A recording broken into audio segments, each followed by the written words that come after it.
Welcome to Real Estate Coaching Radio, starring award-winning real estate coaches and #1 international best-selling authors, Tim and Julie Harris. This is the #1 daily radio show for realtors looking for a no BS, authentic, real-time coaching experience. What's really working in today's market, how to generate more leads, make more money, and have more time for what you love in your life. And now your hosts, Tim and Julie Harris. Welcome back. Today is day 3. We are focusing this week on negotiating. I think it's interesting as this week has progressed. I think all of you are seeing the need to really become fantastic negotiators. It's one thing to negotiate in a seller's market where essentially FOMO is going to lead the buyer to pay and do pretty much whatever the seller demands. That's not really negotiating at the end of the day. That's just order taking, folks. And what we're going to be entering into is a time where you're going to have to negotiate constantly for everything. And I was just... I'm talking about, like, for example, a type of negotiation you have to do with your children amplified by like 20. Like Zoe was just in here negotiating with me to try to get her iPad before she finished her chores. And I was just amazed by how effective she is at trying to constantly negotiate every little tiny point. Very persuasive. I mean, it's ridiculous. And I just had this conversation on a coaching call. We were talking about lead follow-up and scripting and not giving up. And the analogy was, and this client has little kids too, act like you're 5 and you want something, okay? Kids do not give up. They're so tenacious. They keep it going. They get creative. They negotiate with you. And why is it when we are adults, we're like, oh, well, I guess this is not going to work out then. Well, I mean, she's 8.5, not 5, but still, yeah, 8.5 when they start getting smarter and they've learned all your weak spots. I mean, honestly, she negotiated me down. I was planning on making it so she had to do some extra things today before she got to play with her iPad. And she just negotiated. And she knew I had a deadline because I had to do the podcast. And she waited me out till finally she got her way. I mean, she's going to be an unbelievably good negotiator. But that was a strategy, though, that she She knew it. Exactly. So when we're negotiating real estate, guys, you've got to kind of think that way. Don't give up. One of the things, sorry, I interrupted your preamble there, but one of the things I was thinking about as I've been talking to the coaches about this has been very well received by our coaching clients. They love the pre-negotiation checklists as part of Premier Coaching. But one of the things that's come out is the fact that because it was such a hot seller's market, and if you're a listing agent and you didn't like somebody's offer, you just said no, just summarily rejected. Because you had 10 others. Because you had 10 others. Now, that has become so normalized to just say no that and you were talking about this morning, when you're a little bit less experienced, you just say, oh no, I've got so many other offers coming in, or you reject something very quickly. People have forgotten to keep the deal alive, counteroffer everything, sort of thing. They're going to be learning what they don't know on the job, and it's going to be very costly because not only are you going to lose deals, but if on the listing side of things, well, even on the buyer side of things, you're going to lose clients. And so if you think any of the things that you did to negotiate or what you thought was negotiating in the previous market are relevant now, they're just not. And we did create how many, Julie? 4 negotiation checklists? There's 3. One for the subject property, one for the seller, one for the buyer. Okay, and those are sitting on Premier Coaching. So Premier Coaching clients, make sure you're downloading and using those, and those will keep your head screwed on straight. And don't be afraid to have your clients see that you're using our negotiation checklist. They'll appreciate the fact that you're so thorough and so professional. And by the way, speaking of Premier Coaching clients, I want to give a special welcome to all of you that are getting into real estate or joining Premier Coaching that are first responders, that are EMT folks, that are teachers, there's a lot of people that are in the military. Our sales team always giving me updates about what the backgrounds are of a lot of our new members. And there are a lot of people that are joining Premier Coaching that are coming from other careers, and they're going to be in real estate and they're going to have their other careers. And I get it, guys, inflation, different economy. And you're being incredibly smart to get your momentum now, because there's going to be a lot of opportunities created towards the end of this year and the following year for agents that have skills. So I just wanted to give a special welcome and a special acknowledgement to all those of you who are in service to our country, either forward deployed or frankly just on the front lines and on Main Street. And it's certainly appreciated, and we certainly appreciate you trusting us to be your real estate coaches. And for the rest of you, join Premier Coaching. It's free. You can join Premier Coaching right now simply by texting the word Premier to 47372. Text the word Premier to 47372. When you do, you're going to get not only these checklists, but you're also going to get just an absolute ton of material. the real estate treasure map, which is your fill in the blank business plan. You're going to get the real estate survival guide, the 90-day massive action plan. You're going to get a social networking plan. You're going to get all kinds of, scripts, objection handlers, presentations.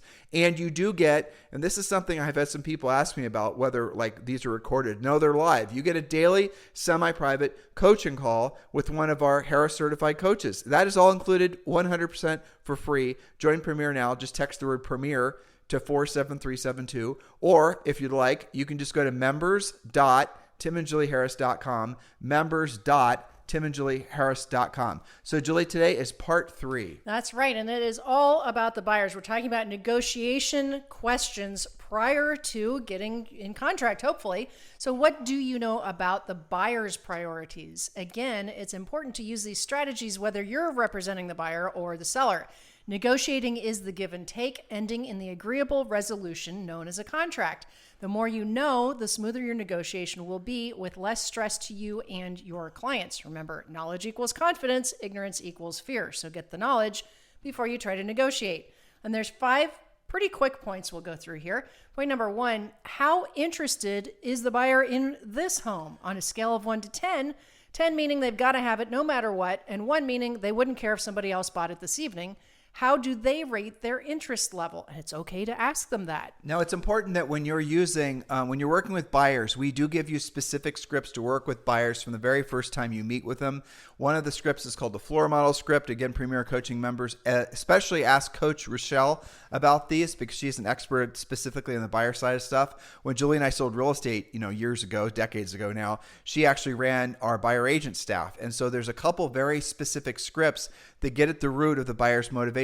But remember, and this is really important, there's no such thing as a buyer that has to buy. Every single buyer wants to buy. That's the reason that if given a choice, whether you're going to focus on sellers or buyers, you always choose to focus on sellers because there are lots of examples, especially in a changing economy, where sellers absolutely positively have to sell. There's no choice. But every buyer can what? Decide not to move, decide to stay put, decide to stay renting, decide to stay in their own home, do a room addition. You guys get it? So no matter how motivated a buyer might seem, the most motivated buyer is never going to be as motivated as a motivated seller because, again, interest rates go up, political winds blow this way or that way. Buyers take themselves out of the market all the time. But with that in mind, when you are working with buyers, which obviously we want you to, make sure you're working with buyers that are absolutely going to be motivated, starting with essentially, like Julie just said, when you discover the right house, ask them, how are you going to feel if you find out, an hour from now, somebody else put a contract on this property and purchased the house and you can no longer get it? On a scale of 1 to 10, with 10 being it's an excruciating pain and 1 meaning you could care less, where would you rate yourself? And listen for their answer. And if it's a 7, which it'll always be a 7, then say, okay, I get it a 7. So just so that I'm clear, we walk away from this house. If this is the one you want to purchase and somebody else purchases it, it's only going to be an acute pain opposed to a deadly pain, acute being 7 versus 10. And just want to make sure I'm clear about that so I don't let this opportunity to get by you guys and so you're not disappointed later. And then if you want to think about it for a little bit, as I show you the next house, Mr. Buyer, that's great. And then we'll maybe compare the next house we're about to see to the one that you guys really liked. You guys get it? Ask permission, give permission for them to purchase the house. Real estate sells itself. You don't sell real estate. Legally, you sell real estate, but you don't really sell real estate. Price, condition, location sells itself. You are never going to sell a house, and new agents especially, listen to what I'm saying. There's no script on planet Earth which is going to get a buyer to buy a house that they don't want. Maybe an investor, I guess. But for the most part, no buyer is ever going to buy a house that they do not want. So don't think you're having to do any high-level coercion. All you're doing is giving the buyers permission to purchase the house. And it's incredibly important that you do that. When you are constantly polling the buyer for their level of motivation and interest in the house, and you're giving them permission to buy the house, you will sell a house to them. If you do not do that, they will fire you and blame you for never actually selling them a house, whereas the reality of it was you would have loved to. You just never actually had the courage to know what to say and how to say it. Remember, knowledge equals confidence, ignorance equals fear. Point number 2. Point number 2. I'm glad you pointed that out because there are a lot of scripts in that buyer mastery section of Premier. We could go on for an endless podcast about buyer scripts. Okay. So point number 2, negotiation. How qualified is the buyer to actually buy the property? If they are all cash, where is the cash coming from? If they're financed, call the lender and review the lender's letter. Are they pre-qualified, pre-approved, or loan committed? By the way, I have a video about that you guys can watch about the difference between pre-qualified, pre-approved, and loan committed. What contingencies are there? Are they comfortably in the price range that the lender has approved them for, or are they really stretching? What about the appraisal contingencies or waivers? Again, refer to our ultimate addendum if you're a Premier Coaching member, because there's a whole lot to that point. But really, we're talking about negotiation here. How qualified is the buyer to buy the property? Why does that matter? Well, if they're going to have to go over list and waive the appraisal, and they're already at their very upper limits of their price range, maybe you're offering on something that they shouldn't even get in contract on. So all of this is affected, right? And remember, if you've not absolutely positively drilled down, and I don't want to make this podcast about lenders and lending letters and all the rest of it. We've done past podcasts and YouTube videos on essentially how to discern whether a lender actually is going to be someone that you want to work with long-term or not. Not all lenders are the same, just like not all agents are the same. Go back and review that information. But here's just a little caveat. If anyone has not been fully approved subject to the appraisal of whatever property they go into contract on, that can really be the only contingency that's left in the lender's approval. Every other aspect of the buyer's ability to purchase has been verified, checked, side sealed and delivered, other than essentially the subject property passing muster as far as the appraisal price. Well, if you don't have a lender's letter like that, you need to get one. And if you have a lender's letter like that, or if you don't, and it's more than, say, 60 or 90 days old, you need to revisit the lender because that borrower's actual qualifications may have changed. Maybe their job, employment, maybe their down payment, maybe their credit. Maybe something else has happened that the buyer's not aware of that's going to adversely affect their ability to actually get that loan approved. A lot of people, a lot of agents are spending a lot of time working with people that were qualified and approved maybe even 60, 90 days ago who aren't now, and they don't know it. Please listen to what I'm telling you. Do not waste your time. Make sure you do your job. That's right. Point number 3, how many homes does the buyer have to choose from, just like this one? Competing inventory can affect a buyer's interest level, time frame, and motivation.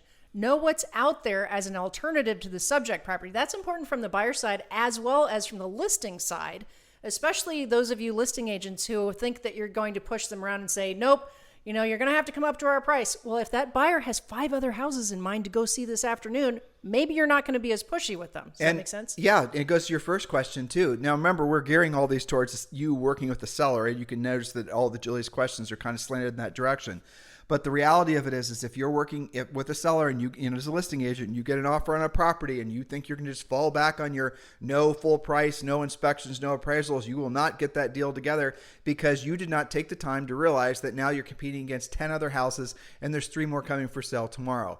That is going to essentially give the buyers way more control, way more negotiating power, and your seller still might be able to sell the house for whatever their price is. They're just going to have to agree to the inspection. They're going to have to agree to some of the terms and conditions that the buyers have. You can still get the deals together if you know how to negotiate the deals, thus the topic that we're presenting to you guys this week. Next point, Julie. That's right. And inventory has been rising everywhere. Every single coaching call I had today, every single coaching client reports anywhere between 10 and about 40% increase in their local markets. By the way, guys, this type of slowdown is right now what we're experiencing is there'll be a sell-off of the inventory that's building for sure. It's going to most likely happen, and I'll give you guys a crystal ball prediction, but then I'll tell you why I think it's true. You're going to see inventory build. You're going to see because a lot of buyers are waiting along the edges, not just for the right homes to come for sale, but maybe they're just a little nervous about the economy. A lot of bad news about inflation. Tomorrow we're going to learn that we're in a recession, even though it seems that the government may have changed the definition of recession, which frankly, I don't quite understand. But that aside, and the interest rates are going to go up. So there's a lot of people out there that are buyers. Remember, buyers never have to buy. There's such thing as a buyer that has to buy. So the buyers that are, they're just taking a half step back. They're waiting for, different things to settle down so they feel more secure and more safe to make a decision. They will, things will, and you're going to see a sell-off of inventory happen after, and this is where you will see these traditional slowdowns throughout the year. After usually, so we're basically at the beginning of August almost, and so you're going to be looking at a return. Kids are going to go back to school next. That's going to be something that's also going to be a slowdown. People are going to go on vacations. August is typically a month where you see fewer sales, the sales velocity levels off because I just said, people are focusing on kids going back to school, family vacations before kids go back to school. And then usually by the third week of August, all that's settled out and then people start buying again. That is the cycle we're in right now, but it's going to be amplified on the downside for all the reasons that we know that's going on in the economy with interest rates and the uncertainty that's surrounding. I read an article today that, what is it? Chipotle? What's the restaurant? McDonald's and Chipotle. Yeah, I don't even know what the hell it is. I had to translate. McDonald's and Chipotle were reporting that their in-store sales numbers are declining, and that people are frankly not going to McDonald's and Chipotle as often, or they're choosing a lower price alternative. And here's the reason that's interesting. It's because in all the three major, really arguably four major recessions that you and I have been adults and lived through, the down trade was to go from a nice restaurant to McDonald's or Chipotle. So people would still eat out.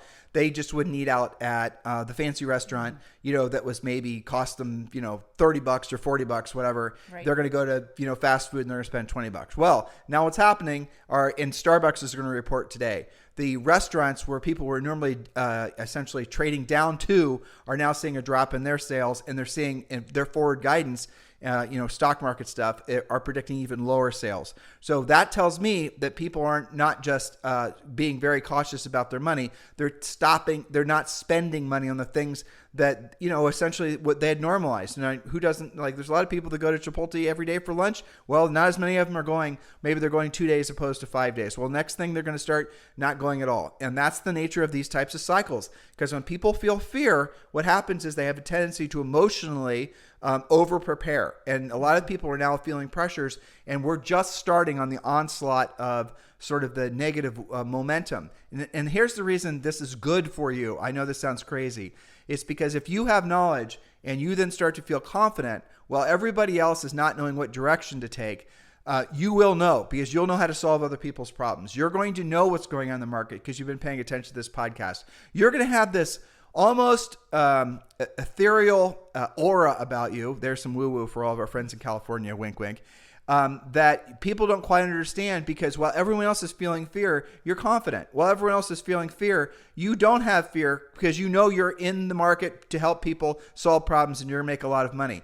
While other agents are fearful, you can be opportunistic with the knowledge you have, because they're not going to be going after price reductions because they're not going to know what to say or how to say it. They're going to be losing deals. Those deals are going to result in more frustration in the market, which means more expired listings, which means more opportunities for you if you know how to go after expired listings. You guys get it? Times of uncertainty always create opportunities for those of us who are prepared. I'm not saying be happy about it, and I'm not saying I'm saying be excited about the opportunity. And be considerate of the fact that there's a lot of people that are going to be experiencing hardship. Don't be dispassionate just because you are prepared. Don't be braggadocious because you are prepared. Be in the position to help other people, and understanding that on the other side of that is everything you want in life when you're of service to other people. And as a premier coaching client, you'll have the skill set necessary. Then you'll have the confidence necessary. And then, guys, you're going to tilt the earth in your favor like you've never experienced before. A lot of people will call it luck, but nope, it was your preparedness. So do the right thing. Do the thing that you know you need to do, which is really take your education to the next level. Text the word premier to 47372. Text the word premier to 47372, or just go to members.timandjulieharris.com. Members.timandjulieharris.com. And remember, when texting, message and data rates may apply. Next point, Julie. Next point, does the buyer have a contingency plan if this deal doesn't work out? Are they in a month-to-month lease, living with friends or family, corporate housing provided by their employer, living in an RV? What happens if they don't buy this one? Do you know the answer to that question? It might color your negotiations. Point number 5, and we touched on this a minute ago, if required to go over list price to win and or guarantee the appraisal deficit, can they handle those add-ons in addition to their down payment? And has that discussion actually happened? Remember, most buyers just think they've got X amount of dollars to put down. They don't always factor into the fact they're going to have to close that appraisal gap or spend another additional 5 or 10 or 50 grand over list in order for that to work. You can't re-spend the same dollar. So that conversation has to happen. So in a negotiation, you just brought up sparked a memory, a thought, right? So if you are used to listeners having to tell your buyers that they're going to have to pay the price even if the house doesn't appraise, effectively those days are over. Now what you're going to need to do is tell your sellers that they can't just set some arbitrary price. And even if a buyer agrees to pay the arbitrary price, just, the buyer puts it in contract, buyer doesn't know that they're paying more than the appraised price, and you're thinking, well, that's the price, that's what the house is going to sell for. In other words, you're thinking like it's still the old market. What's going to happen is that buyer's appraiser is going to say, house is not worth, it's not worth 500, it's worth 400. And again, from the listing side of things, you're used to saying, well, just pay the extra difference and it's your problem. That was what the deal was. You're not going to be able to get away with that anymore. So what's going to happen, and this goes to negotiating, is you might have to, the seller might, especially in a transitioning market like this, you might have to take a price that's not realistic from the list to get the listing, because the sellers aren't quite ready to deal with reality, or maybe reality hasn't quite settled into your market yet. You take the listing, you get it in contract. Now maybe it even goes in contract at a price that's higher than appraisal. You need to be telling the seller that in the event that obviously the buyer's contingent on financing, the seller most likely is going to have to adjust their price down to match the appraisal price. And again, the days of those buyers or the sellers being able to dictate to the buyer, the terms with regards to things like that, they're over or going to be over in your market soon. So need to be, again, pre-negotiating in many cases by prepping the sellers for the new realities of how things are actually going to work. And if you think you're going to be able to accept only offers where it's not contingent on financing, guess what? If it's contingent on financing, offers that are not contingent on appraisal but are contingent on financing, listen to what I'm saying, what you'll find is even if you think you're clever and you get a buyer to finally agree to accept they're only contingent on financing, all other contingencies waived, the financing is going to be contingent on the appraisal. And if the appraisal does not come in, they're not going to get the financing. You guys get the double-edged sword there? So you think you're being clever removing the financing contingency, but the reality of it is it's still in there because you've accepted, because you removed the appraisal contingency, but the reality of it is still in there because you accepted the financing contingency. Those of you who have been in the business for a while know what I'm talking about. Yes, and that conversation that used to be that, we're going to get the buyer to do whatever it takes, waive the appraisal, blah, blah, blah, that is now already getting replaced with an interesting conversation with the listing agent and the seller who says, well, what do you mean I have to take this much less?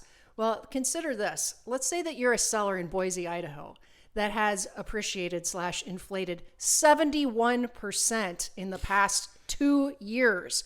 So yes, you're having to take 5% less than we thought, but you're still doing pretty good. Can you tell me a stock that's done that good in the past 2 years? Here's where it gets dicey though. Yeah. What if that seller has refinanced and bought a boat? Yep. No, they're in Boise, Idaho. They bought a big RV. Yep. Okay, because it's Boise. Maybe a boat. Sure. Some really high-end mountain bikes. Yep. Again, we've been to Boise, right? And their equity position isn't going to be enough to cover the the selling costs of the home. I mean, we're not there yet in most of the market. But that is a conversation, listeners, that probably none of you are familiar with, or even can fathom. And again, we're not seeing that happening in large numbers. But could it happen?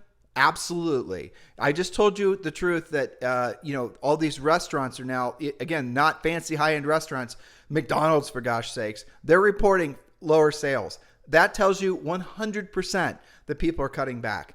Now, if McDonald's then doesn't have a need for so many stores and so many employees, then they're going to start laying people off. If they start laying other people off and other people start laying other people off, then you're going to have pockets of, communities, towns in your marketplace where you're going to have a lot of unemployment. And that unemployment is going to result in less demand for local housing. Less demand for local housing could cause some actual depreciation on homes, losing actual value. And if a lot of that was new construction where they didn't necessarily have a lot of down payment to begin with, you're going to be back to where we were with a distressed real estate. Now, will it happen? It will. Will it happen in all 50 states and all price ranges? No, it won't. But you have to be prepared. This is the reason you join Premier Coaching. We prepare you for all different facets of what's possible. Again, knowledge equals confidence, ignorance equals fear. Well, that's right. And this is exactly why we are doing this podcast series this week about negotiation, because these are the types of things that we watch for our coaching clients, for our podcast listeners, because one of the overriding themes, hopefully they're getting from this series, is that not every negotiation is the same.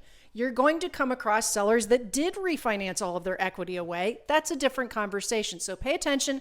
Join Premier Coaching so you can get these checklists and you can have easier, less stressful negotiations. Thank you for your support, guys. Thank you, especially during times like this, for continuing to keep this the number one listened to daily podcast. Help us to make the YouTube channel an incredible success.